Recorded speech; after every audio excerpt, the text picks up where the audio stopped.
तपाईँ पानी जस्तो बन्नुहोस् जसले आफ्नो बाटो आफै बनाउँछ। तपाईँ पत्थर जस्तो नबन्नुहोस् जसले अरूको बाटो बनिछेक्छ। जीवनको सबैभन्दा महँगो चिज तपाईँको वर्तमान समय हो, जुन एकचोटि गुमाउनु भयो भने संसारको कुनै पनि सम्पत्तिले किन्न सकिँदैन। जे तपाईँको साथमा छ त्यसैमा खुसी हुने गर्नुहोस्, किनकि तपाईँकै जस्तो जिन्दगी जिउन पनि कसैलाई सपना हुन सक्छ।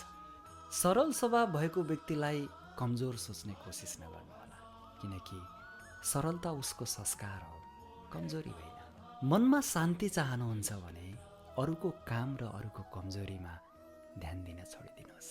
तनको सुन्दरताले मनलाई आकर्षित गर्छ, तर तपाईँको स्वभावको सुन्दरताले हृदयलाई आकर्षित गर्छ। त्यसैले सक्नुहुन्छ आफ्नो स्वभावलाई सुन्दर बनाउनुहोस्। कसैले तपाईँलाई दुखी बनायो भने नराम्रो नमान्नुहोस्, किनकि मान्छे अक्सर त्यही रुखमा ढुङ्गा हान्छ जुन रुखमा सबभन्दा मिठो फल हुन्छ।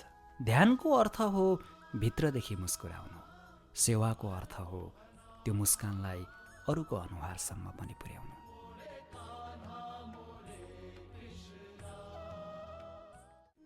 तपाईँ पानी जस्तो बन्नुहोस् जसले आफ्नो बाटो आफै बनाउँछ।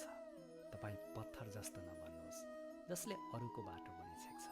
जीवनको सबैभन्दा महँगो चिज तपाईँको वर्तमान समय हो, जुन एकचोटि गुमाउनु भयो भने संसारको कुनै पनि सम्पत्तिले किन्न सकिँदैन। जे तपाईँको साथमा छ त्यसैमा खुसी हुने गर्नुहोस्, किनकि तपाईँकै जस्तो जिन्दगी जिउन पनि कसैलाई सपना हुन सक्छ।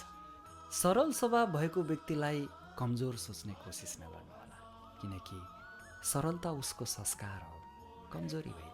मनमा शान्ति चाहनुहुन्छ भने अरूको काम र अरूको कमजोरीमा ध्यान दिन छोडिदिनुहोस्।